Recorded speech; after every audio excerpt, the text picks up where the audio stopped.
Welcome, welcome to Fearless with Jason Whitlock. I am Jason Whitlock, your host. Happy Wednesday. Thank you so much for joining me. Awesome show planned for you today. Steve, Kim, Shemeka Michelle will join me. We will discuss Micah Parsons and the drama surrounding the Cowboys' superstar defensive end, how that's going to end. Adam Schefter thinks it's going to end in separation or divorce. We shall see. We'll talk about Jared Goff and whether or not he is a Super Bowl winning quarterback, whether or not the fact that he connects with his black teammates in some kind of spiritual way, how important that is. We'll talk about Daniel Jones and Anthony Richardson and the QB battle in Indianapolis and why Daniel Jones won it. We'll talk about the insanity of the Browns season starting happily and optimistically with 40-year-old Joe Flacco as the quarterback, and whether or not teams are tanking for Arch Manning. Are the Browns tanking for Arch Manning or the Saints? We will talk about that. Desmond Howard says that Big Noon Kickoff and Dave Portnoy are no competition. The real competition is NBA or Inside the NBA on TNT, which is now on ESPN. Paul Pierce had some interesting dating advice. Shemeka and Michelle and I will address that. And as the WNBA turns, we'll cover a couple, 2, 3 different things. Sophie Cunningham defended Bria Hartley for I wouldn't call it a cheap shot because I defend Bria Hartley too, for the collision that tore Sophie's MCL and ended her 25 season. Sophie also indicated that Caitlin Clark may be ready to play. They're just trying to get her game ready. And we'll take a look at Angel Reese. Last night, I believe 19 points, 7 rebounds, 4 assists. They lost.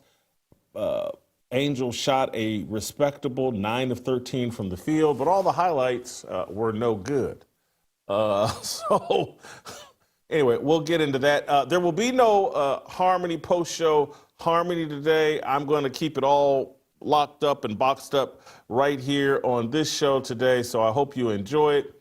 I want to make sure, if you haven't already done so, please give 5 stars on the Apple podcast. I haven't asked for this in a while, but it is necessary for you to support our growth. Love you over here at YouTube, but love you just as much for those of you that are audio only, that don't want to look at my face, or you probably don't watch on YouTube because you're afraid your wife or girlfriend will watch.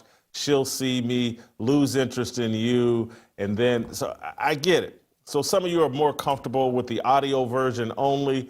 It's less competition in your home. So for those of you that are comfortable with the audio only, or maybe some of you want to move over to audio only because you're already having problems with your wife or girlfriend because she keeps talking about me nonstop, please do, and give me 5 stars while you're there, please. Thank you so much. Hit the likes over here on YouTube. I would also, before I get into my discussion of Micah Parsons, I want to thank Relief Factor for making today's show even possible. So many people living with everyday pain think they're just stuck with it. It is what it is, but it doesn't have to be that way. Let me tell you about Stanley. He's experiencing the same kind of things I am. Stanley had seen on TV ads for Relief Factors more times than he could count, but for some reason he was skeptical. Finally, his legs and back pain won out, and he gave in and ordered. And after just 1 week of taking Relief Factor, his pain eased up dramatically. He even started sleeping better. Now Stanley says this stuff is incredible. It's great. It's his solution. And of course, he wishes he had started it sooner. If you're living with aches and pains, see how Relief Factor, a daily drug-free supplement, could help you feel and live better every single day. Give their 3-week quick start. Only $19.95, just $20. See if that will provide some relief for you in just a few weeks or even days. Feel the difference Relief Factor can make. Don't feel stuck living with pain. Visit relieffactor.com or call 1-800-4-RELIEF. That's 1-800-4-RELIEF. Okay, let's get into Micah Parsons, and let's begin with Adam Schefter. This is SOT number 2. I believe yesterday, Adam Schefter, the NFL reporter du jour, suggesting that divorce whether it be this year or next year, is inevitable between the Dallas Cowboys and Micah Parsons. Let's play the clip. Deal done if you're not even talking. And the two sides haven't had any negotiations since late March or early April. And it sounds like at this point it's personal. It sounds like each side is dug in. The Cowboys have come out and said what they said publicly at the start of training camp, which Micah didn't like. Micah came out and asked to be traded, said he was ready to move on from Dallas, which I'm sure they didn't like. And right now, both sides seem to be angry. Now, have other people put those feelings aside in the past and figured out a way to work out a deal? Yeah. I don't see that happening here. I see these two sides headed towards a divorce in time. The only question is, when is that divorce going to happen and how is it going to happen? Are they going to trade him now? Are they going to trade him after this year? Are they going to move on when? But it certainly doesn't feel like these two sides want to enter a long-term relationship together. That's the way it feels today, and we'll see if they do anything to change that before the regular season begins in a couple of weeks. Okay, so that sounds like Adam Schefter believes the Cowboys and the Micah Parsons are basically packing it in as it relates to the relationship between the Cowboys and their star defensive end from Penn State, Micah Parsons. Where might he be packing up to go? Ian Rappaport reported or speculated, insinuated, that the Green Bay Packers would be the perfect destination for Micah Parsons. That if he's going to pack it up, he might as well pack it up and go to one of the most historic franchises in NFL history. I find this fascinating. Let's listen to Ian Rappaport. Mm-hmm. I would expect that the Packers would be among the teams interested. And I would say I would expect the Packers would be among the teams really interested. Okay. They have paid Jordan Love. They have a bunch of really good young players, but they haven't. There's some guys like Quay Walker they have not paid. Zach Dom they paid, but they have money to spend, and they are really good. And so like that's the kind of team that I would say if Micah was going to be traded that he'd be going to, because it's like we need one final piece. This guy is an absolute dog. He's worth all the money, so pay him all the money. Mm-hmm. I mean, God only knows what Mulugeta would make that contract. It'd be all of it. Mm-hmm. But it'd be worth it because you'd get Micah Parsons. Fascinating stuff. And Ian Rappaport used the name that I believe is at the center of all this, Mulugeta. David Mulugeta is the agent for Micah Parsons. And this morning, I watched the first segment of First Take, and it was Stephen A. Smith, it was Louis Riddick, it was Ryan Clark, Mad Dog Russo, and the referee Molly Karam. And Louis Riddick, who's been in a front office position and kind of speaks from that front office perspective, was leading a conversation that hammered home to me once again that like this is why this show exists, and this is why I keep arguing there's a voice, there's a point of view, there's a perspective that's not being represented in the sports media, and we're not getting the full conversation that we should be having that fans actually want. That's why I keep pushing this pay fans respect, that fans actually need a voice in the sports media space, in the sports world. They have no voice because what Louis Riddick was arguing and what Ian Rappaport kind of glossed over is that the agent is at the center of all of this. And Louis Riddick was on, and trust me, guys, I like Louis Riddick, but I just got to call balls and strikes here. He's on air pretending as if this is unprecedented. Jerry Jones won't meet with the agent. He wants to cut the agent out. How dare Jerry Jones not negotiate with the agent? This is commonplace, and this has been going on 40 years, 30 years at least. Ownership falling out with agents, ownership in a knockdown drag-out fight with an agent who's worried about protecting his brand more than building the player's long-term brand. This is commonplace, not just in sports, but it's commonplace in sports media. It's commonplace wherever you have agents involved, this third party, this middleman in between the employee and the employer.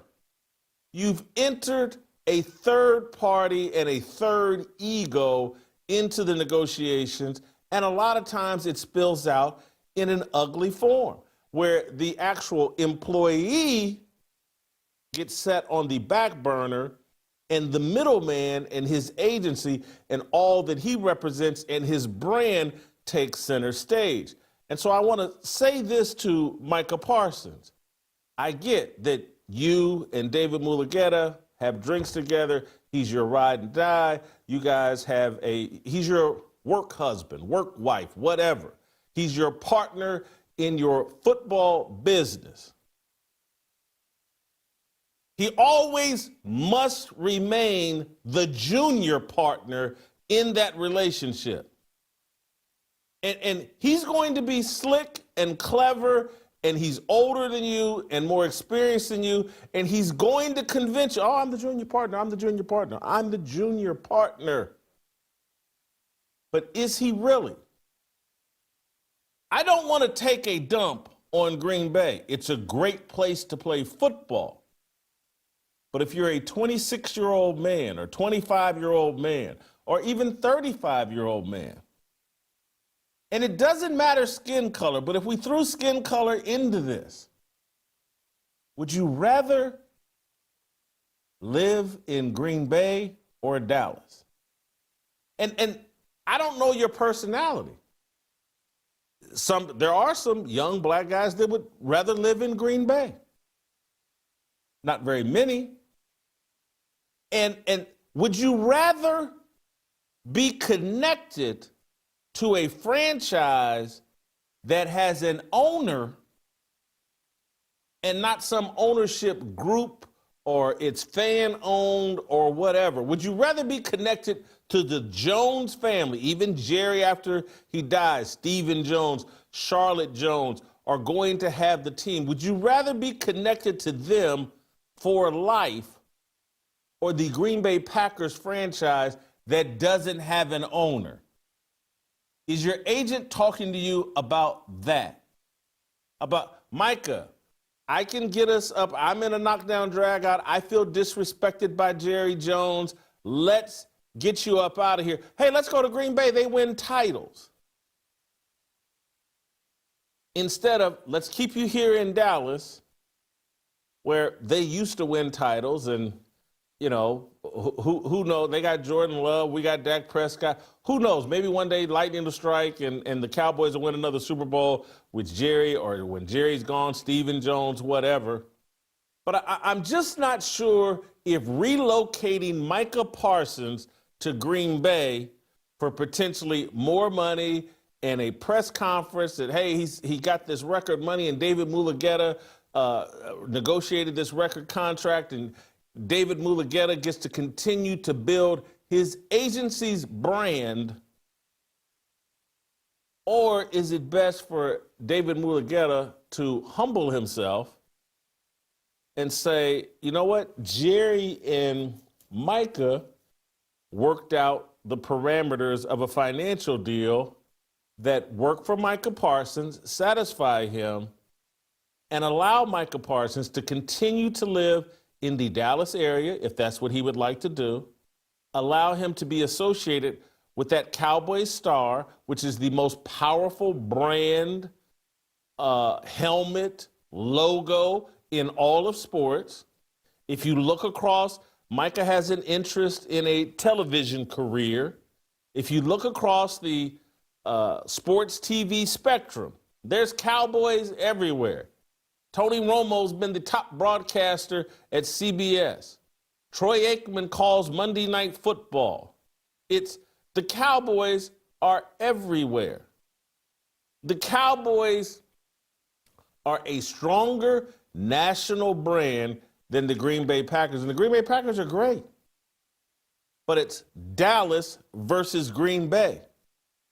And would you rather be attached to this major city of Dallas, this ownership group led by the Jones family that has tentacles all throughout the business world,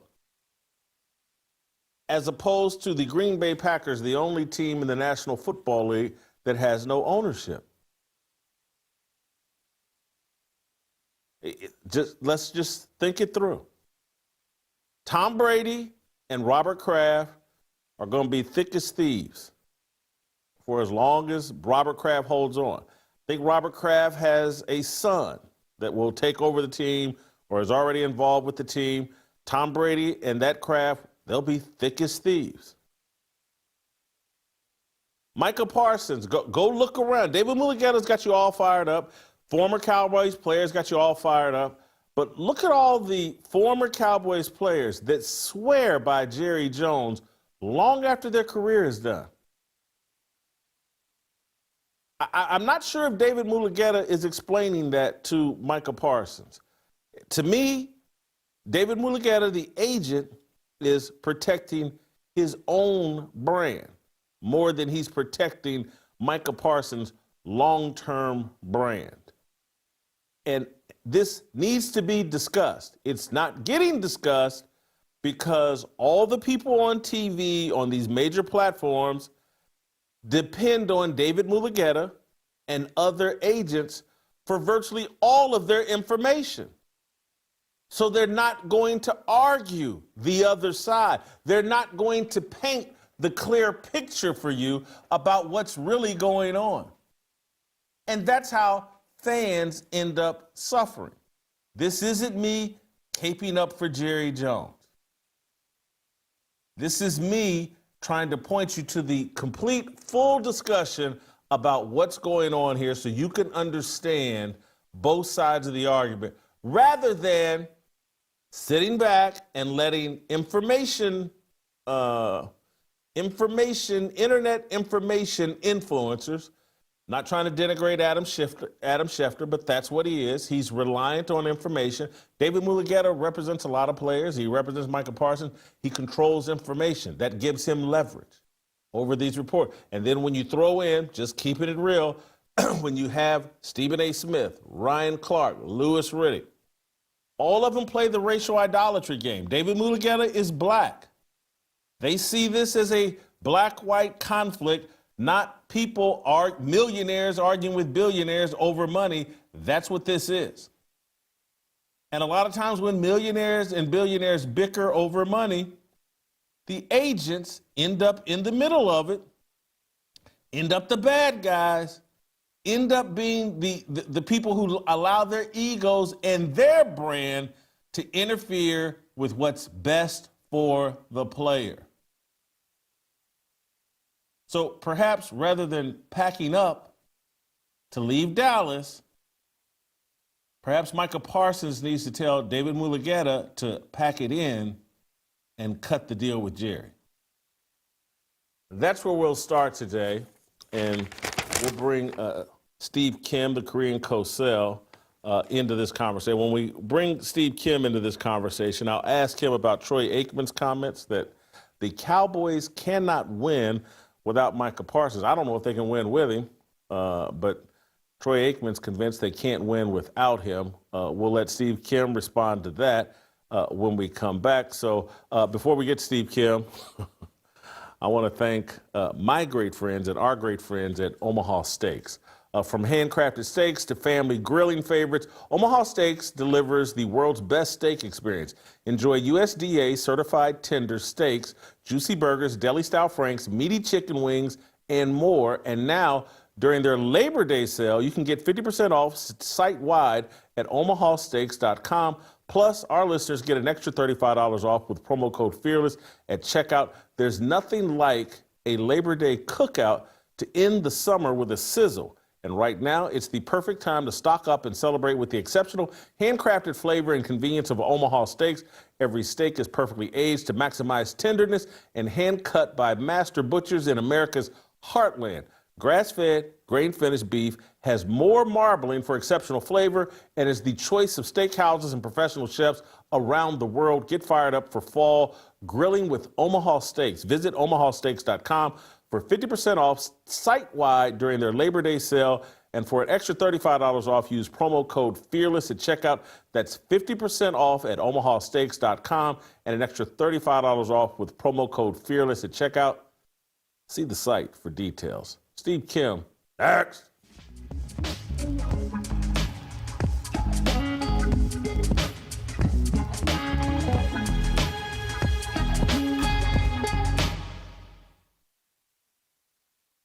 Colin Kaepernick is a laughingstock. I think he's someone that they dressed up with an afro.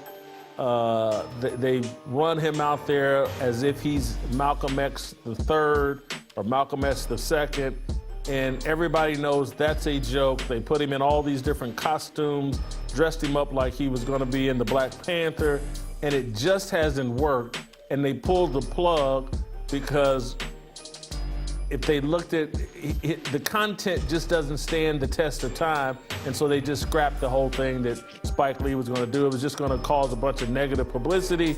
The Colin Kaepernick psyop is a failure. That's my takeaway. Am I right? Am I wrong? I completely agree. And what was the name going to be? Do the half white thing? He's got to have it. 모두 다 빨리 박수 쳐 기다리지 말고 서둘러 Listen that I'm back just to feed you raps I see that you are 배불러 So fly Steve Kim, let's hear from Troy Aikman, who says the Cowboys cannot win without Micah Parsons. I'm not sure if they can win with him either, but let's hear from Troy Aikman. But then the other side is, if you're Jerry Jones and the Dallas Cowboys, how do you try to win or be great without Micah Parsons? Well, you can't be. That's his leverage. His leverage is they can't win without him. And, I know injuries occur and all of that, and you go out and you play. But the defense, I do think this. I do think the Cowboys are going to be better than what a lot of people project. I saw something where, the pundits think that the over-under is 7.5 wins on the Cowboys. I think they're going to be much better than that. I think they got a chance. I like what Brian Schottenheimer has shown in training camp and going into the year, and they've got some things that I like about the team in general. But without Micah Parsons, I just don't think they're going to be able to slow anybody down. I mean, he's a total game wrecker, and he's proven that, and he's certainly worth every penny that he's ultimately going to get paid. The longer it goes, the more money he's going to make. So I wouldn't stress too much if I was him, but that essentially is the only leverage. Now, what are the Cowboys going to do? You think I know the answer to that? What could they get for him if they were to trade for him? I mean, it's hard to imagine what they might be able to get for him. I mean, he is a generational talent, and like I said, he's a total game wrecker, and he's proven that. So they'll get something done, and is what I expect. I'd be shocked if they don't prior to the season, but I don't know what leverage he has other than the fact that they, in my opinion, won't be very good without him. You buying that? Is Micah Parsons that important to the Cowboys?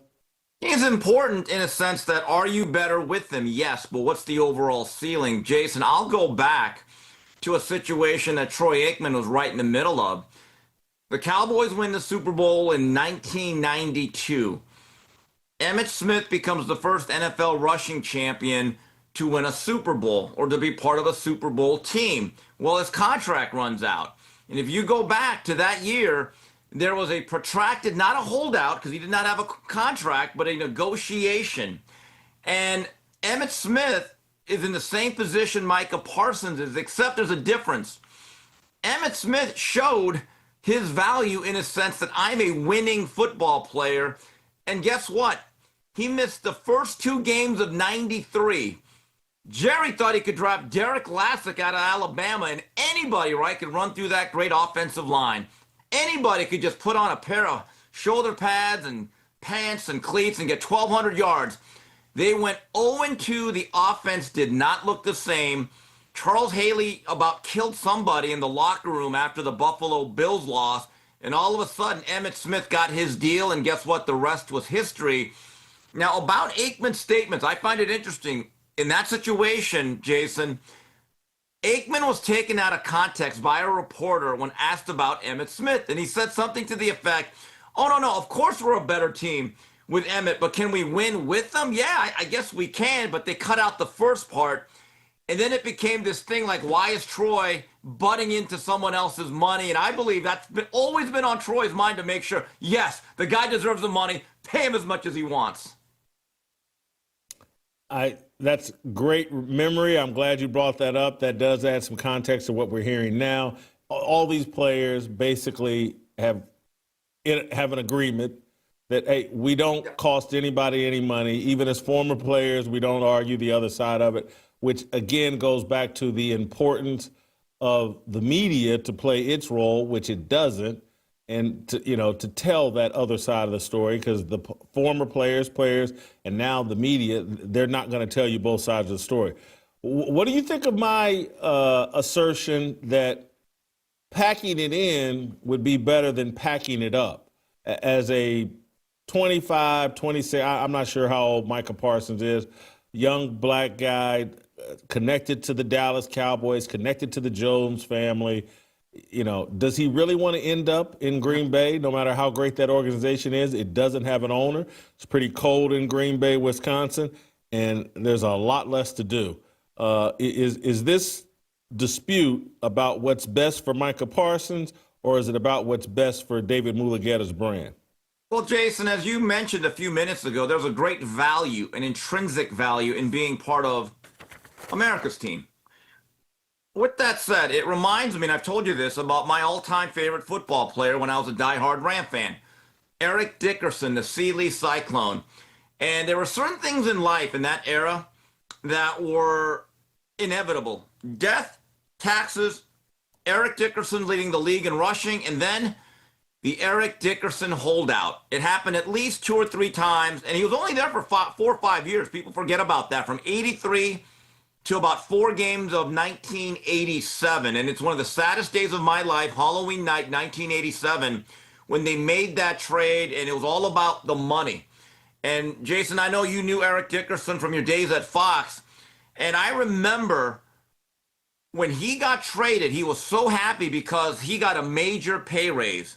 He suddenly became one of the highest paid players in the game, and he got reunited with his college coach, Ron Meyer. Right. But have you read their interviews the last, 25 years, and read his recent book?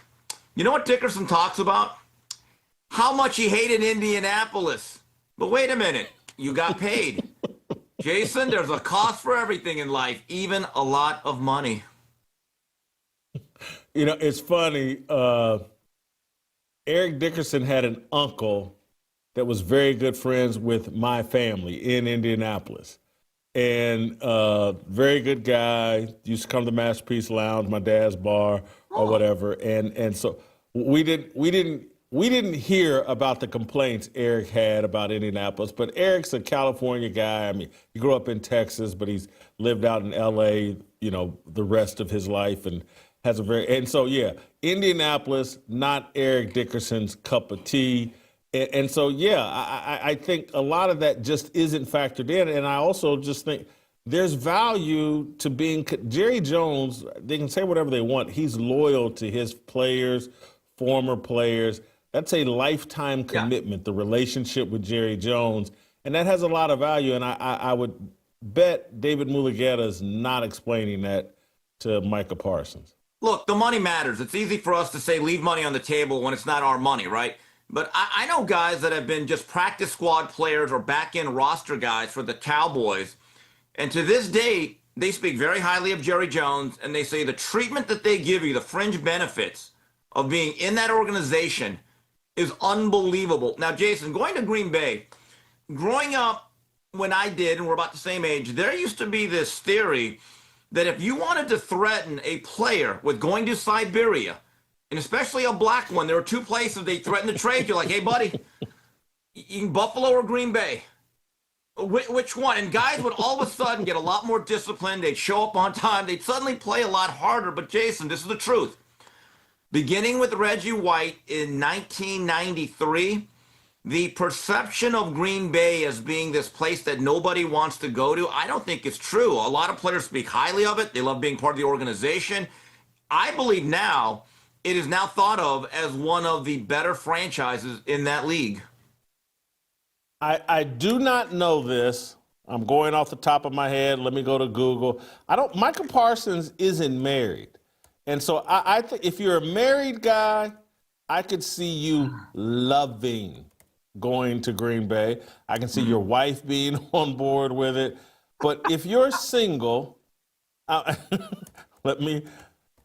think this guy is single. And I punch in Micah Parsons and they start talking about a Cowboys divorce, not whether or not he's married. But yeah, I just don't think, everything I punch in something about marriage and I get everything that Cowboys and Parsons headed for divorce. I don't think he's married. And so I do think there's some value to Green Bay depending on where you're at in your life. But if he's the typical single NFL player, and look, he played in Happy Valley. That's one of the most remote locations in college football. It might as well be Green Bay. But, once you've experienced the Dallas high life, and I'm not talking about the strip clubs and all that, but there's just a lot to do in Dallas. There's a lot more to do in Dallas than there is in, Wisconsin. Jason, you talk about the value of being a Cowboy. It's an issue. Last night, I watched the first couple of episodes. I'm going to binge it all day today. The Netflix documentary on America's Team, a gambler and his team, on Jerry Jones, a lot of it about Jimmy. And then I assume they're going to get to the White House, which is part of that high life. But think about this, Jason. They have not won a world title since 1995. Think that's before people were using the internet. That's before Al Gore invented the internet. We didn't have email. We were still going to Blockbuster Video. They have not won a championship since then, yet they're doing documentaries on that man and that franchise. That is that value that you talk about of being on America's team. Steve, I want to move on and switch topics. I find this next topic about Jared Goff fascinating to me. I'm going to play you a clip. Ryan Clark talking to two members of the Detroit Lions. Somewhat remind me of oh man, I can't believe I'm having a brain fart. I can't remember these two guys on the Lions. Luke just told me right before the show, and I done forgot. But they're talking about Jared Goff and how he fits in with the black players on the Detroit Lions team, and he's got this edge to him, and they love him. And, he's got this special connection. And most people will hear this as a great thing, and it probably is. I hear it just a little bit different. Now, I believe, is this, and someone help me out, Jahmyr Gibbs and David Montgomery. Yes, the two running backs. That's who it is. The two running backs talking about Jared Goff. Let's play the clip. I was here for the draft, and there was the Jared Goff chant. And I got to talk to him today on the field. And you can obviously admire someone's game when you get a chance to watch it on all 22. But it was different to watch him go through the season and talk about leaving Los Angeles and all those things. And he is still questioned sometimes. What does Jared Goff mean to this team in particular? Everything. It sounds cliche, but it's for real. Just work with me here. The one white boy that's you in the hood. But he just on the outskirts a little bit, but he kicking it with the black boys. Yeah. But when he get in there, he talking that cash money shit like he one of us. JG kind of like that. He gonna let his, hang. Yeah. That's that's what he do. You know what I'm saying? But everybody don't really know that. JG really got some shit to him. For real. And that's who I want leading the troops. There's a lot of great quarterbacks. JG a dog. And he a great quarterback. You know what I'm saying? And I think for him, understand it, it's kind of similar to me, I think. He don't get enough credit, or people don't talk about him enough, or he not good enough. So that fuel him so much, to not even to prove everybody wrong, but to prove himself right. You know what I'm saying? And I see that out of him all the time. I respect him. Yeah, JG a dog, man. He is everything to his team. Without him, I don't know where would we be at. But yeah, he was saying, he don't get enough credit. They be saying the weapons around him, Like, he got to throw the ball. Like, what you mean? Did y'all Like, he see got him to throw the throw ball. today? Like, Oh my God. bro, he was going crazy today. But, like, that's my dog, bro. I'd do anything for him. But that's my. So there's a lot of this that I have to agree with. Jared Goff's got a underdog story. Jared Goff has a, hey man, I was the first pick with the Rams. They gave up on me. I got a chip on my shoulder. I'm out here with something to prove. I can get a group of young black guys. They've been led to believe the whole world's out to get me, and I got to prove everybody wrong. And so I get it. And so he's got that dog in him. And this is important. That connection with your teammates is very, very important. And particularly in a city like Detroit, it's got a little bit of that mentality. No one respects us here in Detroit. So I get it.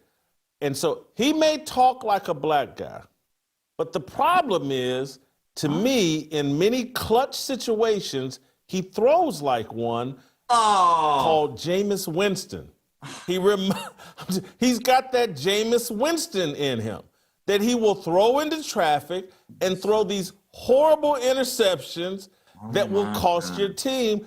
I got a buddy that used to play with the Lions. He's a Lions groupie, homer.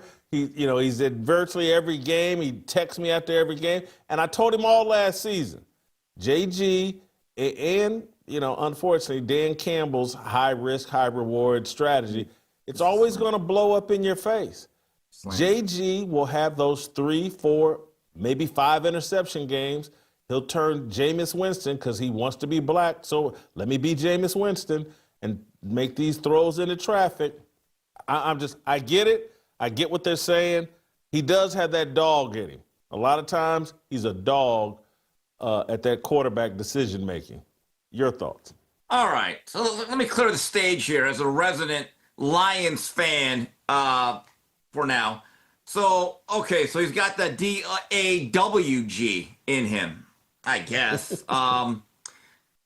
Now, Whitlock, we're pretty good at this stuff, making monikers and nicknames. We could easily go with 8 Mile Goff, but I'm thinking, so based on everything that we just heard, is it now Jared Nem?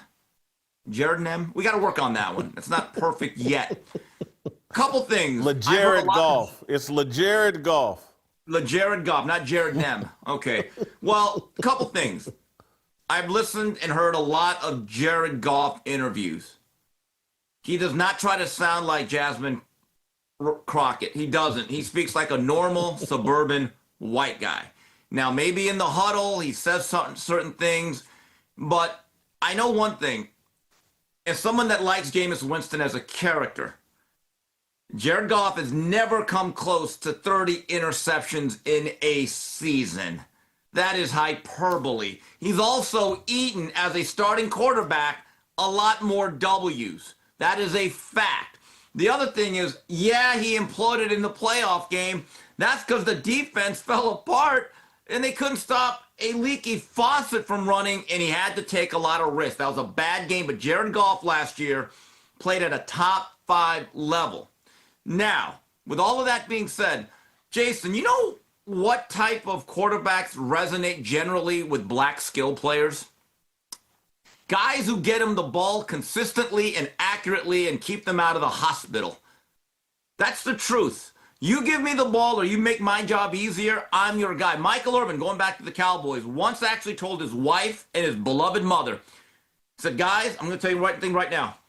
Don't ever get into an argument with Troy because I will take Troy's side because he is my quarterback. It's that simple. Now, do you think Troy tried to urbanize it up? Do you think he went all street, or was he just Troy from Henrietta, Oklahoma at all times? Come on, James. He was Troy from Henrietta, Oklahoma at all times. I'm just telling you what they said. And look, Jared Goff is never going to throw 30 interceptions in a season. But we have seen him throw 5 in a game. We've seen it. And we have seen it just comes from out of nowhere. He'll just make some dumb pass, and it's usually at a critical time, and it's usually in a critical game. And I just don't trust him. I haven't trusted him since, what did he say? The sun rises in the West and sets in the East, or what? Didn't he get it All right, backwards? but Jason, again, I don't want to sound like a Jared Goff groupie here, but this is a fact. He led the Rams to a Super Bowl. He led Detroit has had unprecedented success post Bobby Lane with him in charge. I'm not telling you he's a future Hall of Famer, but I do know this. They went to the NFC Championship game 2 years ago. They blew that game, admittedly. And then last year, if their defense does not fall apart, I think it's a different playoff run. So I've always thought if Goff is not elite, he's right in that class right behind it. Agree or disagree? Let's see what this answer is. I'm going to answer differently. I want to see Jared Goff without Sean McVay whispering in his ear and without Ben Johnson whispering in his ear. Now, and we're about to see that. Okay. He's had two of the best QB whisperers, offensive guys. Let's see what he does this year without those guys. And I'm telling you, I'm rooting for Detroit. I really am. I say that in all seriousness. I like the Detroit Lions. I like their story. I like how they represent the city. I like Dan Campbell. Oh, do you? Wanting to have Really? success. You're a really? Really? Yes. You're a Dan He takes Campbell. too many risks. But the way he was disrespected with his unorthodox approach at the press conference and all that, I like when a guy proves everybody wrong. But he does too many, trying to be too clever, trying to make an impact on the game from the sidelines, and it blows up in their face. But would I prefer to see the Detroit Lions win a Super Bowl? Yes, I would. All right. Well, I'm just going to say this: biting kneecaps is not easy. Okay, that's an unorthodox approach. But I'm just going to put me on the record right now, Jason. If I see Jared Goff in one of these primetime games walking to the locker room and, everyone has to be all fashioned up, I will give you this, Whitlock. If he comes in wearing a FUBU jersey, I'm out. Then you're right. I'm out. I'm off the bandwagon. Here's the keys. Just not driving the bandwagon. So that's it right there. Put me on the record right there. All right. Let me move to another quarterback situation in another city that I'm closely connected to, Indianapolis, my hometown. They've gone with Daniel Jones as their starting quarterback over Anthony Richardson. Anthony Richardson is clearly a bust. It's no go here for Anthony Richardson. They've tried it for 2 years. RG3, I think, is complaining and trying to say, can we get the RG? Don't we have an RG3 tweet or so? Didn't RG3 say something? Yeah, I put a note here. I thought we had Robert Griffin III. Oh yeah, I'm convinced that the Indianapolis Colts are trying to tank for Arch Manning. There's always, when a black quarterback fails, there's always an ulterior motive, conspiracy going on behind the scenes. So the Colts are tanking for Arch Manning. RG3, I think you're doing too much here. I think this kid's name is A.D. Mitchell. He plays for the Colts, and he starts talking about what he loves about Daniel Jones. And this is Anthony Calhoun's the reporter in Indianapolis, longtime television reporter. And he said he went all around the locker room, and all he heard was people singing the praises of Daniel Jones and his work ethic. And then he put this clip out of A.D. Mitchell praising Daniel Jones. Let's play that clip. Smart football player, very demanding at quarterback. He'll kind of, tell you what, he wants you to do, and it's an open dialogue there. So his work ethic is phenomenal. So I'm just looking forward to carrying that through the season. Oh, let me translate that for you. What he really wanted to say and can't say is that in comparison to Anthony Richardson, this guy's work ethic is incredible. And you know what? He doesn't smoke nearly as much weed as Anthony Richardson. So therefore, in a game, he's never going to tap out because he's run out of breath, because he's a 23-year-old man in the best shape of his life. But he wants to be a rapper, and he's a weed smoker, and so he ran out of breath and he had to tap out. That'll never happen with Daniel Jones because he actually takes his job seriously. There's no one in the Colts locker room that thinks Daniel Jones is the solution. but they look at Anthony Richardson's work ethic and say, we can't win with that. We got to go with this. I really think all this praise that Anthony Calhoun's hearing in the Colts locker room is really just a diss of Anthony Richardson, who, again, these guys think there's no ramifications to smoking weed and when you're in the prime of your life. Now, big fat Jason Whitlock playing at Ball State. I never had to tap out of a game. And I can remember playing a game in the old Hoosier Dome against Indiana State where for some reason the air conditioning or something was out and everybody was suffocating and couldn't breathe. And I never had to tap out because during the season, I didn't smoke weed. Anyway, your thoughts. Also, Daniel Jones doesn't have a new single that's dropping on SoundCloud next week. I think that's part of it. But Jason, first of all, poor Adonai. Oh my, Adonai, on all your social media, please turn off the replies. You are going to get it now. When I heard those very honest, blunt comments, I said, Adonai, in fact, you know what? Just delete all your social media or do not look at your replies because you know he's going to get it, Jason. You know it's going to be flooded with comments of a certain kind. But going back to what I said about Goff and acceptance in the locker room, skilled players or any players, they like production and they like professionalism. Now, I'm not saying Daniel Jones is ready to revive his career and make Pro Bowls, but here's what he gives you. He gives you more than Richardson. I never understood this, Jason. His completion percentage at Florida, his final season, which only played one, he needed another year, I believe, was 53%. That's good in 1978. And I actually believe that this is not tanking. This is an admittance by Chris Ballard and all those other people that we got a dud and we've got to move on. And I'll say one thing about Daniel Dimes. He has a playoff victory under his belt. That's something that AR5 may never have. Unlikely to have. AR5 will be somewhere rapping. He's like an in-shape version of Jamarcus Russell. It will take him years to figure out what the opportunity he's blown here. And all these athletes, all these young people, I used to be young, blew opportunities. We've all made the mistake. As an old guy, it's up to me to pass on the wisdom. Don't do it. You'll regret it for the rest of your life. Steve, I want to move on and move back to a topic we've already covered twice this week, and now I'm going to do it a third time. I can't believe. I got to give Shedeur Sanders credit.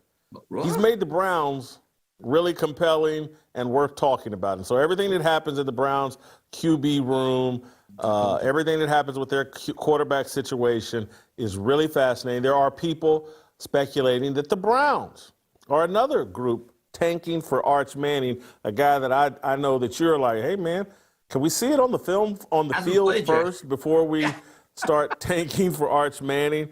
But here's what I find fascinating. My latest revelation about the Cleveland Browns and As Shedeur Turns is the Cleveland Browns are going into this season with a 40-year-old quarterback named Joe Flacco that everyone thinks is like, this is some kind of uplifting, great story.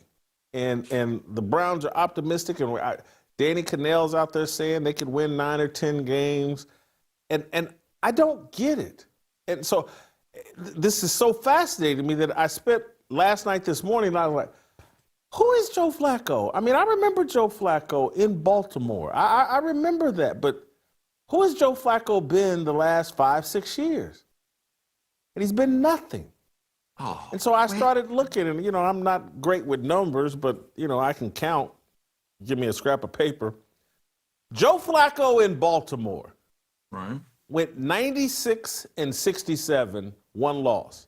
He threw 212 TDs, 136 interceptions in Baltimore. Solid. He left Baltimore in 2019, I think ended up in Denver.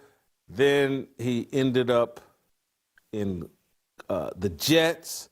Then he went to Cleveland. Last year, he's with the Colts, and this year, he's back in Cleveland. The guy since Baltimore has gone 9-19 as a starter and thrown 45 TDs and 26 interceptions. And here he is at age 40, and there's some sort of optimism about him and the Cleveland Browns. They're in the same division as Lamar Jackson, as Aaron Rodgers, and Joe Burrow. This is a train wreck. They got a 40-year-old guy that hasn't played consistent winning football since 2018. This is insanity. What are we doing here? What are people seeing here? I know it's a feel-good story, but they're sending an old man in a wheelchair out to compete against Lamar Jackson, Joe Burrow, and Aaron Rodgers. Makes no sense to me. Well, first of all, are you overlooking the fact, I think it was like a season or two ago, the Browns made the playoffs, and their quarterback that started that game, Jolton Joe Flacco. I'm leaving out that key detail. Now, is he 40? Yes. But can he still drive the ball here and there? Yes. And welcome aboard the Browns and should do our compelling bandwagon. You're welcome, Jason. But anyway, so you asked, who is Joe Flacco right now?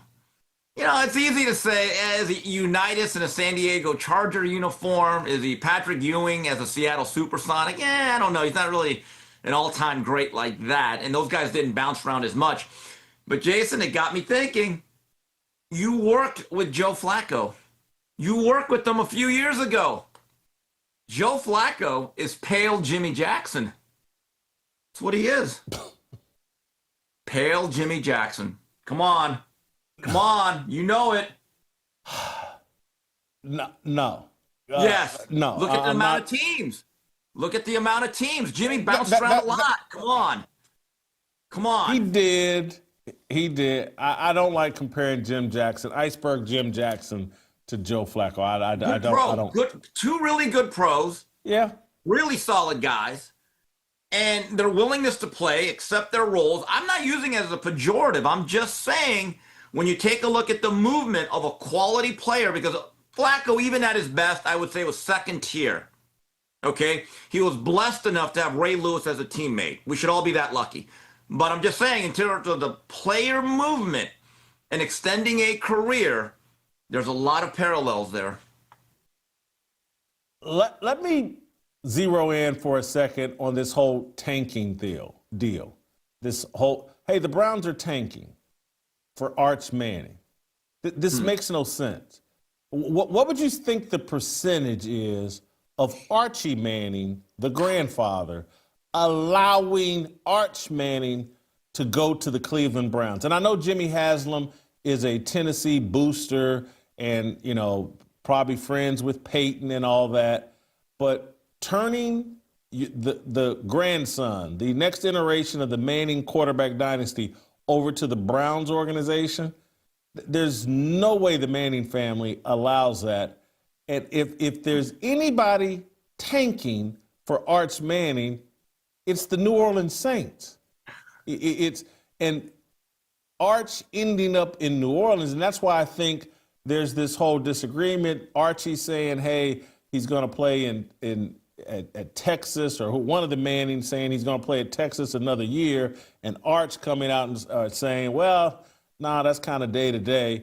That's because if the New Orleans Saints end up with the number 1 pick this year and Arch Manning shows anything, that he'll end up in New Orleans. I could see that. But allowing him to play for the Browns, the QB killers of all QB killers, no dice. Well, yeah, there is that factor. But, Jason, keep this in mind. There is a theory that if you're going to draft a quarterback high, you generally want them to have at least 30 to 35 college starts under their belt. Experience matters. That's actually played out a lot. And that it's one of those factors, like a Bill Parcells had a checklist of everything he wanted in a quarterback. If he was going to draft them high, that was at the top of the list. But let's go to the family history, though, Jason. Peyton Manning, I remember after the 1996 season, he had already started 2.5 years, came in halfway through his true freshman year for Todd Helton. Yeah, the baseball player. And everyone thought he's gone. He went back to Tennessee to play out his senior year. Okay? Eli Manning. I believe Eli Manning exhausted his eligibility at Ole Miss. That family enjoys college football. They like the experience, and here's another factor that didn't even exist with them. 3 letters. N-I-L. This young man's making a lot of money right now at the University of Texas. I think you make a great point. They understand the value of college starts and, you know, having a successful career in college. I just wonder if the dynamics inside of college football have changed so much. It's such a professionalized, about the money, transfer portal, player movement. You know, part of the reason to stick around in college, a lot of continuity, a lot of relationship building with teammates, a lot of things that kind of leveled up, transferred up to the professional level. Now it's just a glorified AAU circuit. I just wonder if the Mannings see as much value in sticking around in this iteration of college football, particularly when if you go on a long playoff run, what are you playing, 15 games? 16 games? Risk of injury? Is it 17? It's about 17, Jason. Last year, Penn State was 13-3. So if they beat Notre Dame in the semifinals, they would have had to play a 17th game. But I want to... Yeah. Jason, I'm with you about this new iteration, this new version of college football. I'm not a fan. I don't like it. I'm a traditionalist. There's nothing we can do about it, right? But here's the reality. This new era of college football, if you're Texas, Ohio State, Alabama, you love it. You're always at the advantage. Now, if you're Ball State, you hate it. You know why? Because you're just a farm team. So if you look at Texas, they do have to replace their whole offensive line, including a first-round left tackle and Kelvin Banks. I think that's going to be a really interesting situation early on. Texas had to replace their whole defensive line. You know what they did, Jason? They just bought a new one. They literally just said, hey, we're going to NIL this thing to death. So if you're a school like Texas and you have Arch Manning, trust me, the Mannings are fine being at Texas in 2025 and beyond. Steve, interesting point. I've run out of time. I got to move on to Shemeka. She gets very upset whenever I'm late getting to her segment. It's got me on a strict schedule, so I got to go. We were going to talk about Desmond Howard and Big Noon Kickoff. We may do that tomorrow. Thank you, Steve. Great job as always. Guys, I want to remind you about something we got going on at Blaze, the Sunday Revival. It's a new series. Starting this Sunday, featuring inspiring messages from pastors like Jack Graham and Alan Jackson. Available every Sunday morning for Blaze TV subscribers. Join us these weeks to deepen your faith, stay grounded in God's word, and start your week with purpose and inspiration, no matter the chaos in your world. Check it out. Become a Blaze TV subscriber. Stick around. Shemeka Michelle and Paul Pierce's dating advice. Next.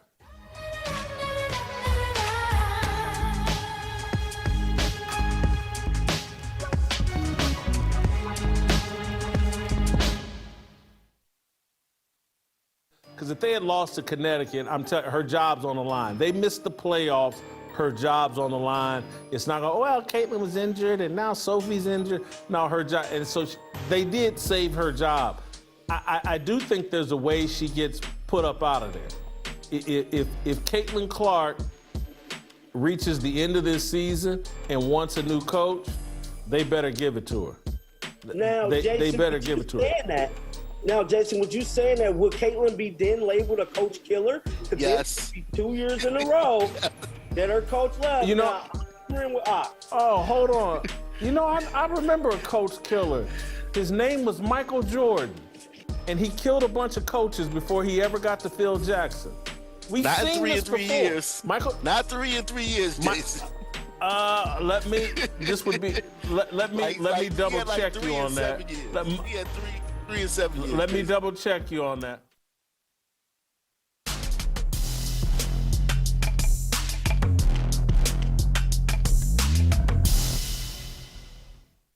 All right, welcome back. Shemeka, Paul Pierce, the former NBA great, the former Boston Celtic legend, the former FS1 Speak for Yourself host, along with Joy Peanut Butter Skin Big Cans Taylor, has his own podcast, and he occasionally delves into relationship advice, and he did so earlier this week. I want to play you the clip. He's trying to give young men advice about what type of women they should be identifying and dating. Let's play the clip. All you men who stand up men, who go out there and put your elbow into making a woman make sure she's straight and hard-working and respectable, chest up, chin out men, and you really on the grind and you really got ambition, man, leave these little pretty girls alone, bro. They don't put their elbow in it. I'm going to keep it 100. Over there looking at, oh, she bad. Oh, look at her Instagram. Oh, she a 9, she a 10. No, I'll get you a 5 or a 6 who going to put some elbow into it and going to be down for you on some 100. You know what I'm saying? They going to look at you like, why he with her? Don't worry about why I'm with her, because she going to do everything you ain't doing. 100%. And that's the new wave we should be on, fellas.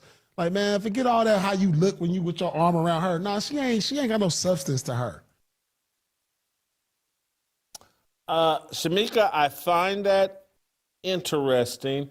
I want to ask the guys, Justin, Luke, or whatever, there's been some recent pictures I saw in the last 24 hours of Sydney Sweeney and people calling her mid. And I think this is her out on a boat with no makeup. If we could find those pictures, it's going to be relevant in this conversation I'm going to have, because at some point we got to figure out what's a 5 or a 6. What's he even talking about? But anyway, your initial reaction to what Paul Pierce is saying there, Shemeka.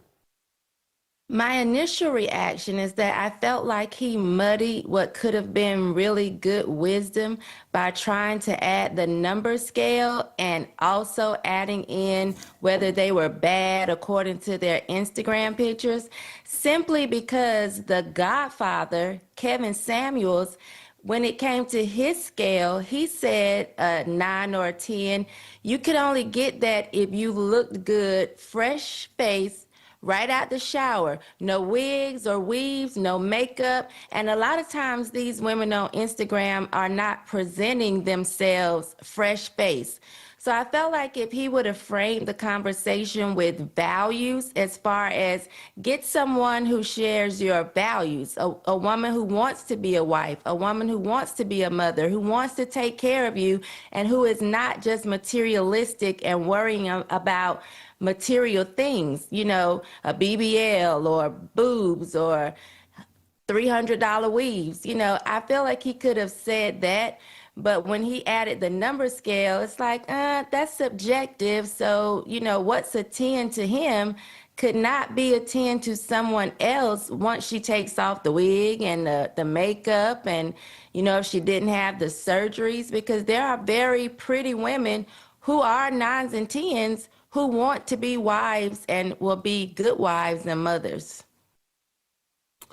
So I'm going to give Paul some grace here. And this grace I'm going to give, people are going to hear it negatively, but it's more just real. This guy is an elite athlete and has been an elite athlete since he was 5 years old. That means he has arrested development intellectually.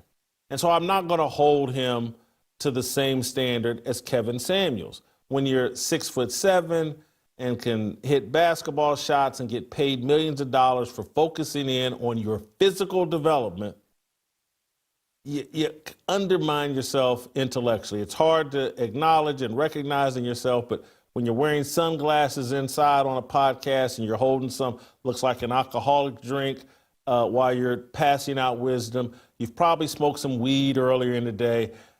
This isn't, you know, Ben Carson. This isn't some, you know, this is a drunk high athlete passing on the wisdom that he has, communicating at the level he's comfortable at communicating at. And someone, if Paul sees this clip or someone shows it to him and it just sounds like I'm hating on him, I'm not. I'm just keeping it real. He's made hundreds of millions of dollars shooting a basketball. This isn't a rocket scientist. This isn't Kevin Samuels. So he's explained things in a way that fits for the crowd, the locker room crowd, the people the guys that are groupies for these athletes. He's speaking to them in a way they can understand. Go get you a 5 or a 6. No depth there. And so it's up to us to provide some depth, because I do think his intentions are actually good. And there's a level to which he's speaking at that I think is real and reflective. As someone who, at the advent and the early popularization of Instagram, used to sit on Instagram and look at Brittany Renner and be like, oh, I gotta get one of these. I gotta get one of these. I gotta get one. This is what men do. And he's keeping it real. He's like, Jason, get off Brittany Renner's Instagram feed and find you a woman of substance, is what he's trying to say. And you're trying to identify what is the substance that these men should be looking for. And that's a real conversation. And that's why I thank Paul Pierce for even sparking this conversation. And we should talk about what values should these young men be looking for. And he's saying, like, basically, if I'm translating, it's like, don't hunt for a woman on Instagram. You're prone to do that. I've done it. Deshaun Watson's done it. And I'm talking about everybody. When I say I'm talking about Paul Pierce, I'm talking about myself. Deshaun Watson's done it, gotten himself in a lot of trouble. Paul Pierce is trying to tell you, like, man, you can make a lot of bad decisions picking with your eyes. Instagram is a fun house mirror. They can play all kinds of tricks on you. And any woman that's basically putting herself out there on Instagram in any kind of sexy way, that's a red flag, is what he's saying. And I hate to say this because, you know, I don't know who's watching the show, but there's been a couple of women that I've liked until I went to their Instagram page. And they think they're putting themselves out there in a classy, sexy way. And they're actually like, nah, baby girl, you're doing too much. You're 40 years old. If you want to attract something of substance, them big breasticles of yours isn't going to do it. And it's actually a turnoff. I'd rather have that be our little secret that you had them big, pretty breasts, not out here on Instagram. And so it's actually a turnoff. And so I think that's the wisdom he's trying to pass on. Your response to that? Yeah, I definitely think it's a, eat the meat but spit out the bones, or don't toss the baby out with the bathwater conversation. I understood exactly what he was saying. It just needed to be framed a little tighter. But as you said, everybody can't be Kevin Samuels or you or Tommy Sotomayor, and actually break it down to what he really means. But I think you summed it up perfectly. I understood what he was trying to say. I just felt like, people may not hear our explanation. So I feel like he could have gone deeper in his explanation so that the people that follow him or listen to him could have really gotten a better understanding of what he was trying to say. But I got it. And I agree that you have to be very selective when it comes to getting with someone and tying yourself to them, because if they are shallow and they don't have any substance, then all they have to offer is a, big booty. You're going to actually waste time, energy, and money. So I do feel like that's what he was trying to say, and I agree with that. The other thing, just trying to pass on wisdom that I think he's trying to pass on, and this is where these athletes can play a role in sparking a conversation, and if they're surrounded by or invite other people that can help them elevate the conversation, the athlete's conversation will elevate. I don't think there's anything wrong with a man saying that I want a woman that values her health and staying in shape. And what Paul is saying is like, hey man, them pretty girls, that pretty face, it's 1,000% sure it's going to diminish. Now, if she stays in shape, that body's going to hold up a lot longer than the pretty face. And the pretty face may just be makeup and, you know, other little tricks that she knows how to do. But eating properly, going to the gym, making that a part of her, if that's something you value, that can last a lot longer. That can last 50s and 60s. And so there's actual, you know, that's an investment in you, because if she's on that path, you're perhaps more likely to be on that path, and she's pulling you in the same direction. There's that. And then there are, you know, is she going to be a good mother to my children? Is she someone that needs to be out in the club and feels like a babysitter can do just as good of a job as she does? Is she someone that is willing to invest in me? That's what he means by put his elbow into it. Is, you know what, I want you to be my provider, and so I'm going to make so when you're at home, you know, this is peaceful, this is a place to rest up, this is a place where I'm going to get you ready to go back out into the lion's den the next day, blah, blah. I'm going to let you be a man rather than compete with you. He just, you know, I don't know what the woman's response was that was hosting with him. I think she's picked more on looks than she is probably on substance. But I didn't have a problem with Paul's conversation. Now, I do want to ask you this, because this is, you know, did we get any pictures of these Sydney Sweeney? Because I keep seeing people post pictures of Sydney Sweeney and calling her mid. Those aren't the exact pictures I was looking. There's some recent ones where, you know, she's without makeup, she's on a boat with a friend of hers, and you know, she's not some classic beauty. But this whole thing of like saying she's mid, it's a stretch to me, because I don't care how old she is, she seems to be in really great shape. And women that are in really great shape, that's not mid. If you go statistically, and particularly if we start talking about us, black people, any woman that's anywhere from 110 to 140 pounds, 135 pounds, in that sweet spot, that ain't mid. That's like a woman, because we got a lot of 210 pounders running around that's double quarter pounders with cheese that actually think, you know, they're, you know, baked chicken. And no, you're a double quarter pounder with cheese. It's all kinds of grease and sloppiness, but we got a lot of that. Yeah, this is the recent. Yeah, these are the recent ones where they're. I just, if we even understood what mid was, and what elite is, and I don't even think we have that conversation. And again, this is where he's right about Instagram. It's like we see an actual real woman, and because of Instagram, we think that real woman is mid or below average. And in reality, she's actually elite.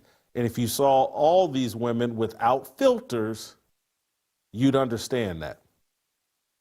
Absolutely. I think it is the comparison of the women on Instagram. And it goes back to what I was saying earlier. What do you look like? Fresh face, no weave, no makeup, out of the shower. And if you are in shape, the shower isn't going to change that. If you are actually taking care of yourself, you know, you don't have to worry about the weave. That's not going to change your shape. So I do think it's very important for women to take care of themselves. And when you talk about statistics, statistically, a lot of women are overweight. But when it comes to Black women specifically, 4 out of 5 are overweight. 80% of Black women are overweight and teetering on obesity. And considering, as we've talked about before, heart disease is the #1 killer of women, You want someone who's actually going to be trying to take care of themselves if you're trying to build a life with them. Now, if you're just looking for a fluffy fun part, then you don't care. But if you want someone who actually may be around, then you do want somebody paying attention to what they eat, exercising, and trying to be fit and healthy. I agree with you. That's not mid, because mid is average. And right now, the average is fat and overweight.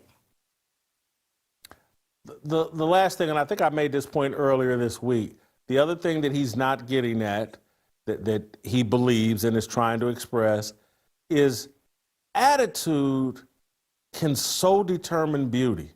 It really can. And my grandmother, Lovey Kennedy, was an objectively beautiful woman. She's just a beautiful woman. She light-skinned, beautiful woman. And I hate to even throw the light-skinned part in. She's just beautiful. But her attitude, I've never met anybody that met my grandmother that didn't instantly fall in love with her. It was because of her attitude. She radiated so much positive energy that it was intoxicating. It was overwhelming. And I'm just... that is what he's getting at. We talk about put his elbow. When someone doesn't see themselves as a victim, isn't looking, and I got to be careful because I don't know who watches the show, and so I don't. But man, I'm telling. It must have been the midnight. I dated, in my view, the most physically beautiful woman I ever dated. I mean, she was perfection. Her attitude was horrendous. Always looking for a fight. Always looking for something white people did wrong to her. And she turned so ugly to me that I just couldn't stand the sight of her because her energy just was off. It was nothing like my grandmother's. And that is an issue, particularly for those of us in the Black demographic. It's the attitude that makes us unattractive. And it's just unattractive. This Abby Phillips that's on CNN, I just saw a clip from her. I think that's an attractive woman on sight. Once she starts talking, I can't stand the sight of her. I just can't. She just says illogical things. She feels like she's a victim. She's there to set men and put men in their place. That's the other thing I think he's talking about. And Paula, I appreciate you bringing it up and giving us the opportunity to put some substance. But anyway, if you have a response to that, then I'm gonna let you go. Yeah, no, I would agree with the attitude. And for all of the women who love to say things like, I need a man that can handle me, I think a lot of zookeepers are clocking out. Because that's the only people that need to be handled are animals. And so when it comes to men, they're clocking out for the zookeeper employee badge. They don't want that anymore. So if you feel like you need to be handled, then you're going to have to probably end up alone, because men are looking for women who want to be wives and mothers and who don't want to stress them out and just be some type of diva. So if you got to be handled, you will be handled alone. Shemeka, thank you so much. Great job. Paul Pierce, thank you as well. As the WNBA turns, next.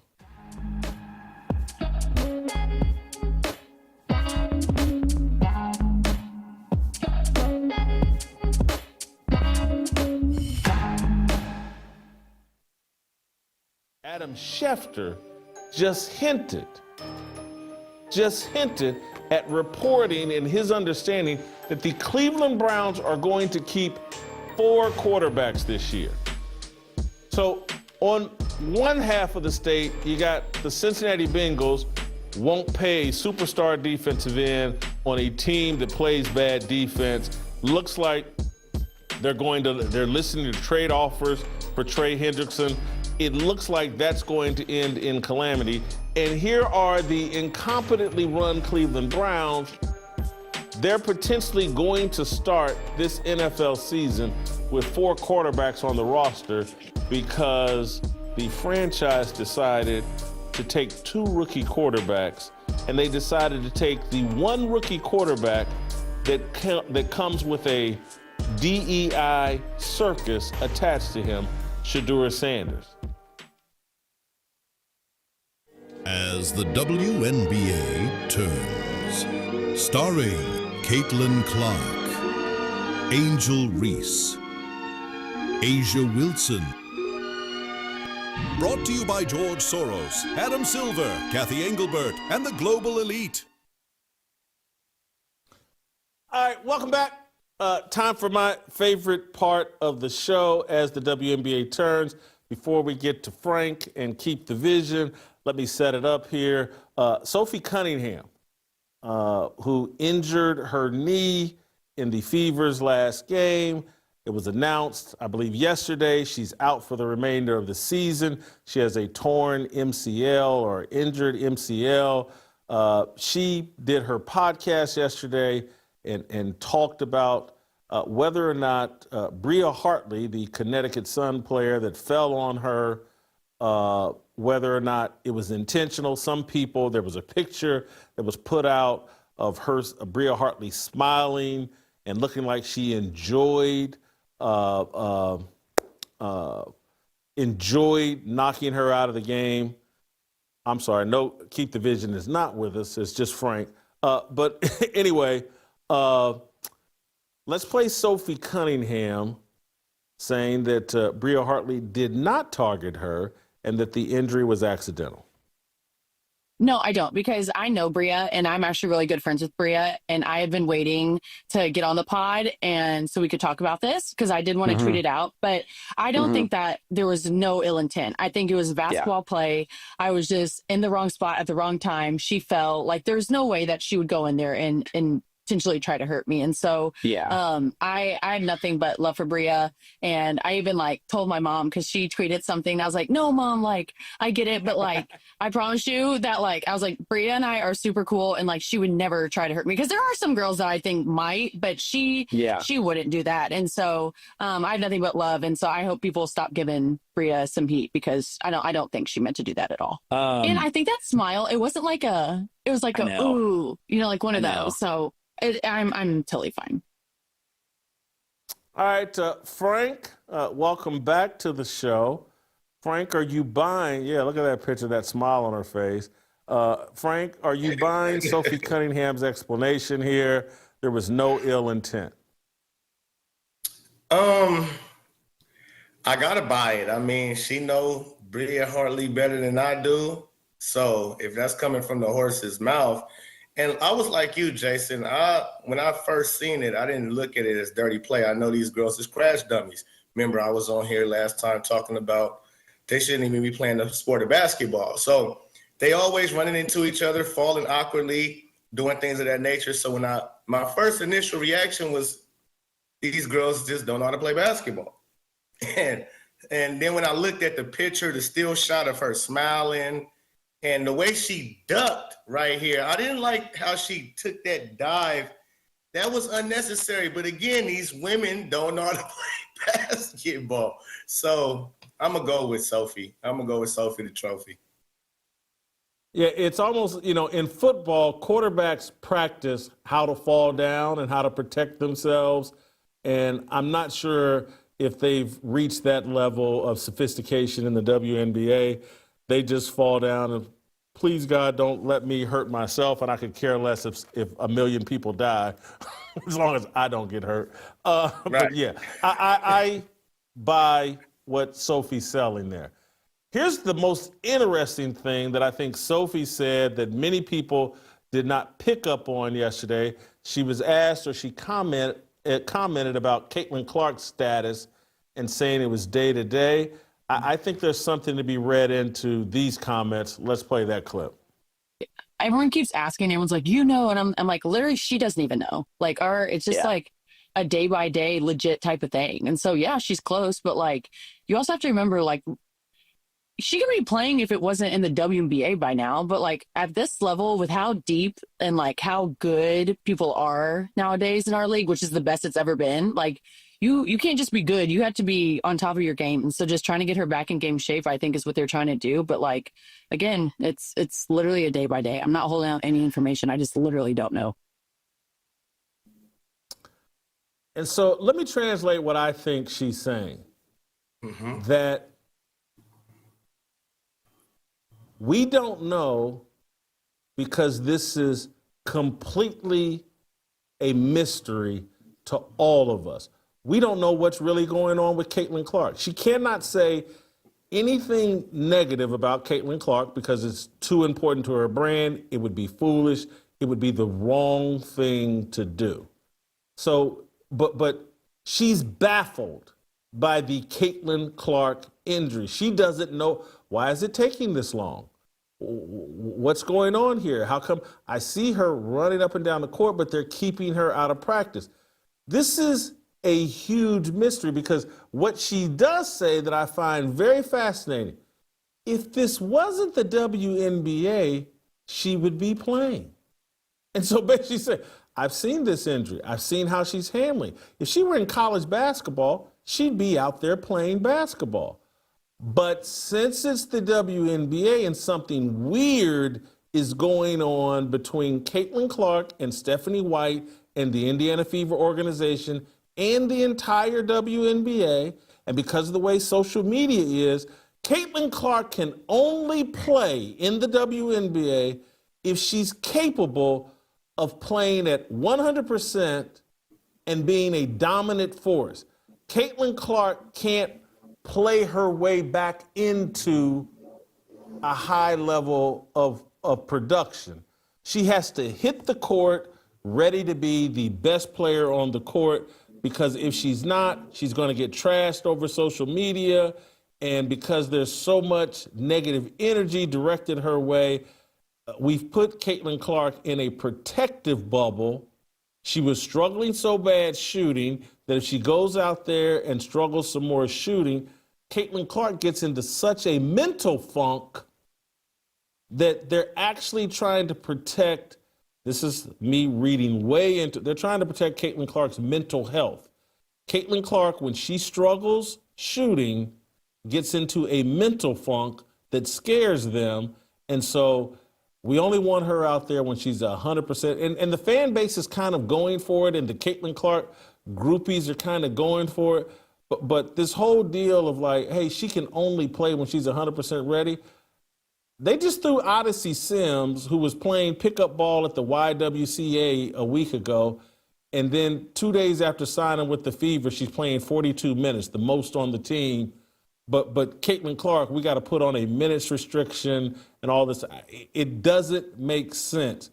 Sophie is completely baffled, as is everyone else. This is like no other injury I've ever seen. I've never seen a player handled this way. There's something more going on that I don't know, is what Sophie White is actually saying. Sophie Cunningham is saying. Well, Jason, listen, I was on here, I think it was about a week ago when I was telling you, I never believed she was hurt in the first place.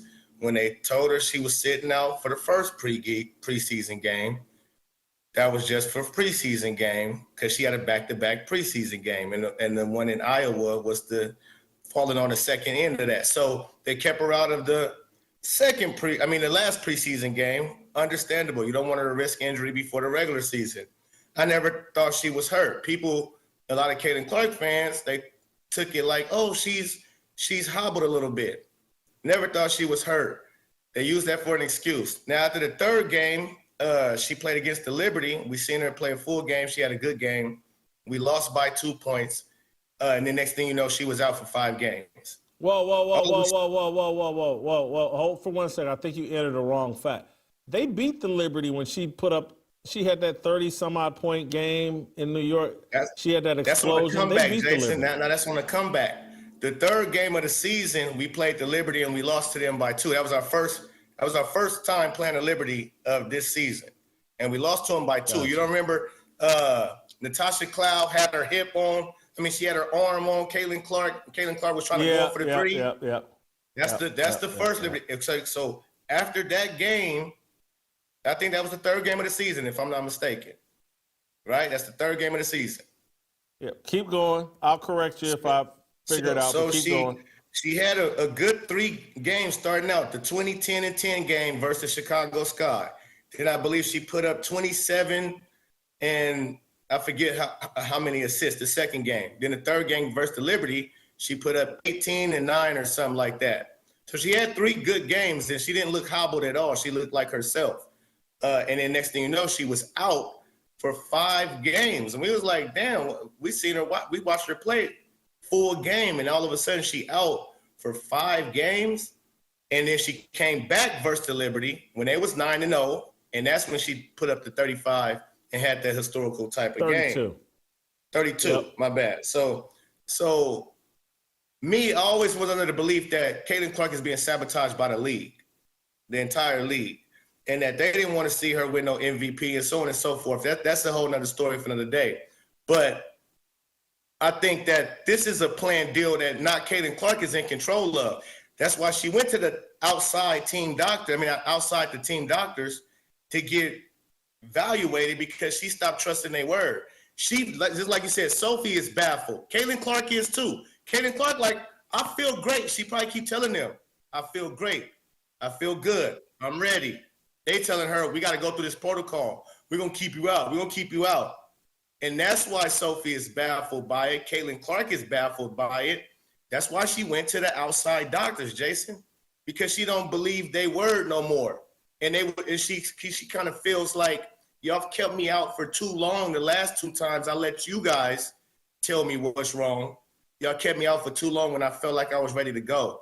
And so I don't trust your word no more. I'm going to an outside doctor. And the outside doctor said no further damages.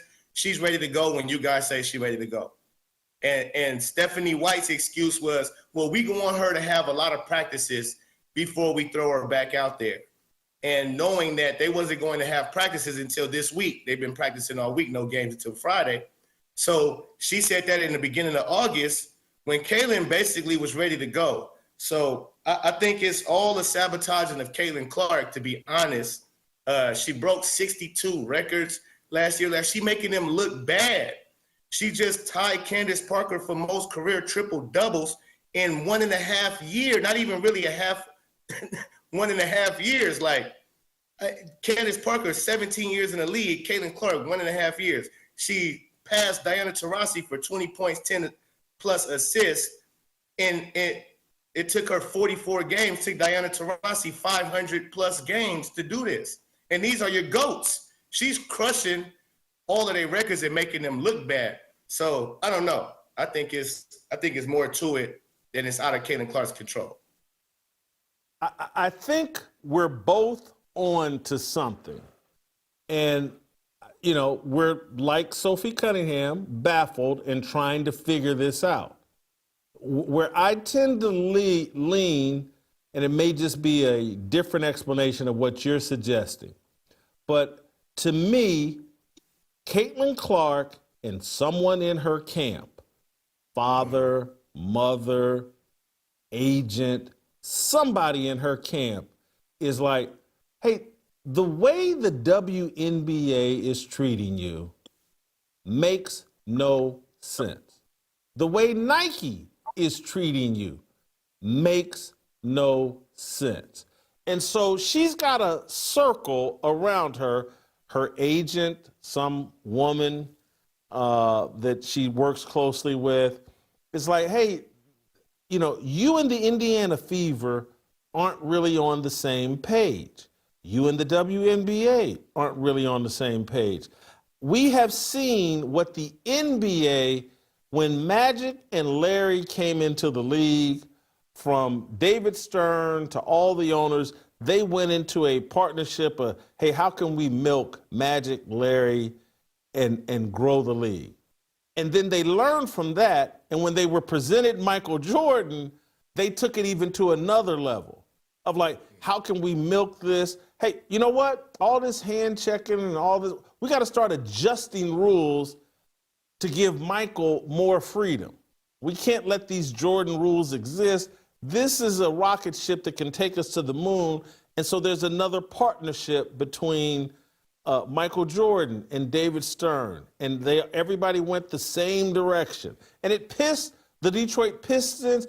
My buddy, Isaiah Thomas, pissed them off. Everybody in the league could see like, hey, man, they're favoring Michael Jordan.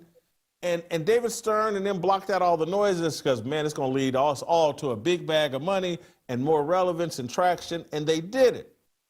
The WNBA has made it clear, and the Indiana Fever, to me, have made it clear, hey, we're not in this all together.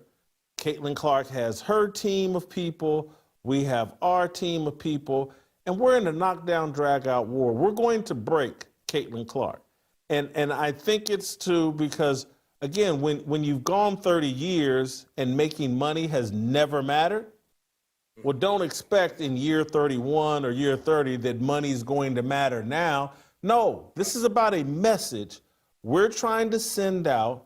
And here I go. I got my tinfoil hat on, but it's just what I think. And to a lot of people, I won't sound crazy. This league is about the LGBTQ and setting up lesbian women as icons for your children. Correct. And Caitlin, until we can get you fully on board with that message, we're not leaning into you. And so we're going to bring in a coach, Stephanie White, who was just like you. Attractive little white girl from the Midwest, led her high school team, made them interesting, went to a home state college, Purdue, like you went to Iowa, led them to a national championship, came out of college, married to her high school sweetheart. And we got her in this league, and we got her in this culture, and we got her up out of that marriage, and now she's dating Lisa Salters, and she's right where we want you, because that's what this league is about. And the front office, people at the top, they're about that message. Stephanie White's about that message. DeWanna Bonner. And I like Natasha Howard. She tweets out a lot of Bible scripture. Natasha Howard, I like you. But you're on that LGBTQ Alphabet Mafia deal as well. And it's like, I see this as until they break Caitlin Clark, there's always going to be a mystery around what's really going on. And who really has her back and who's really about building a business as opposed to promoting a message. And the WNBA is a lesbian league that values the lesbian message far more than making money. Your reaction to that? Yeah, I call it the WNBA gay. I mean, I had to tell my 12-year-old, I always thought, like, I always wanted my daughter to play basketball, right? I got a 12-year-old daughter, and she got some height on her. And now after watching the WNBA gay, I'm like, no way, this not it. Just for you to be as great as you can be, to get to a league that's filled with lesbians and all of this propaganda and narratives they push with this Black Lives Matter, all of this type of stuff. No, I don't want my daughter in this league. And like you said, this is bad for kids, man. Caitlin Clark doesn't represent what they represent, like you said. And that's why Nike and all of these, they backing away from her. And think about this too, Jason. I was just thinking about this the other day. If Caitlin Clark's shoe dropped tonight, it's going to sell out in the blink of an Angel Reese eyelash. I keep telling you. It's going to break Michael Jordan's numbers. It's going to do MJ numbers. Think about that. It will do it. Nobody does MJ numbers, not when it comes to basketball shoes. and Caitlin, she would do Michael Jordan numbers. She will break his numbers. What do you think about that? I think she would be the only person that could challenge Michael Jordan. And I think there won't be a shoe release until she can't. And there does seem, what's transpired this season is damaging Caitlin Clark's brand. And it's, I'll give you one other little thing that happened. The Indiana Fever sent out a tweet promoting Kelsey Mitchell for league MVP. And I don't think they did that last year for Caitlin Clark. And I'm not saying, I don't know where Kelsey Mitchell stands on the Alphabet Mafia, any of that. I like Kelsey Mitchell. She was very close to her father. She honors her father. He was her basketball coach and all that. I like Kelsey Mitchell. And I think she's had a great season. I don't think she's the MVP of the league. But I think the Indiana Fever seem more comfortable celebrating Kelsey Mitchell than even Caitlin Clark. And it doesn't make sense to me. And I think Kelsey Mitchell, y'all sat and listened to me. I'm going to defend Kelsey Mitchell until the wheels come off. I think she's the perfect two-guard for Caitlin Clark to play alongside of. I think there's a lot of symmetry between these two. I'm always going to defend Kelsey Mitchell. But I just found it fascinating that the Indiana Fever seem a bit more comfortable celebrating Kelsey Mitchell than Caitlin Clark. Some of that is, hey, there's no backlash. If we celebrate Caitlin Clark too much, it's going to create jealousy in the locker room. Then clean up your locker room. Get any of the people that have a problem with celebrating Caitlin Clark, get them up out of your locker room. You don't need them. You can build a team that wouldn't have a problem with that, and you could break. Let's say Kelsey Mitchell has a tiny bit of a problem with Caitlin Clark. Wouldn't surprise me. She's a woman. She's a competitor. If you've been on the team, you know star players have a bit of a problem. Break Kelsey Mitchell, not Caitlin Clark. And there is some breaking of Caitlin Clark that has to go on in terms of, like, understand, like, hey, baby girl, you playing with some girls that can get a bucket. So I'm not saying Caitlin Clark is perfect, but I would be building the team around Caitlin Clark's personality, and I would be in partnership with Caitlin Clark more than these other players and this whole WNBA gay agenda. And so this everything about this season as it relates to Caitlin Clark has been baffling.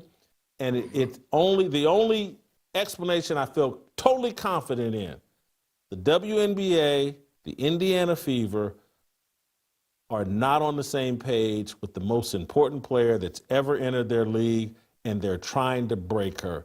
I think that is clear as day. Frank, I'll give you the final thought, then we got to get out of here. Man, I'm with you, Jason, on that. They trying to break her, and that's what I think her shooting slump came from. I don't think it was the growing injury or nothing like that. I think when she realized DeWanna Bonner quit on the team, I think that's when she kind of woke up to, wait, is it not just the WNBA that's against me? Nike that's against me? Is it my own franchise? Like, how do we allow this to happen? And then all the other things that's going on with Stephanie White trying to slow her game down, having a problem with the shot selection or making a certain pass, which I understand to a certain extent. I understand to a certain degree that you want her to play smarter in certain situations, but she already plays at such a high level that I'm okay with a few mistakes here and there, because I don't want to tamper down what you do great. I don't want you to second guess yourself, because that right there and alone can have your shot off. Once your confidence start wavering, then your shots start wavering. And so when you have, like, when she came back from that injury for 5 games, she was out, and she came back versus the Liberty, where she scored 32. You can tell she was just playing free. She was playing herself, no second guessing, taking what was there to her, and she was cooking, and we won the game. So it's not just like how Kelsey Mitchell, she just get numbers. She actually, what she does, it helps winning. It helps winning. She's been winning since she was at Iowa. She took them Sweet 16 her freshman year, Elite 8 her sophomore year, then junior year, national title contended. Right? So it's like she's always been winning. She's always been able to do that. And she got to the Indiana Fever, haven't been in the playoffs since 2016. Immediately we get to the playoffs. Once people start going along with how she plays the game, then she'll be winning. And so I just think they need to, like you said, put the right pieces around her. But I just see the WNBA is trying to break her, man, and that's the sad thing about it. Frank, thank you so much. I'm not going to get to my Angel Reese point. I'll leave that alone, probably get to it tomorrow. Angel Reese had a good game last night, but it doesn't matter. People get clicks off of trashing her, and so they did. I'll talk about that tomorrow. We'll play tomorrow, and we'll see you tomorrow.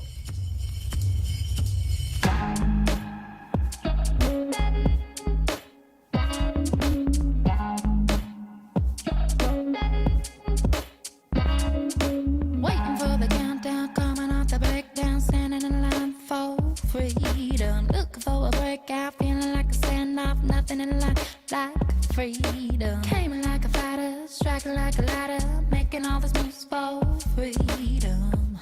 I want freedom. No negotiation, my sister, no relation. We all just wanna have freedom. Sitting on a corner, never been alone. I'm breaking my back for freedom. Blessed, we are living, get back. I just wanna be. I just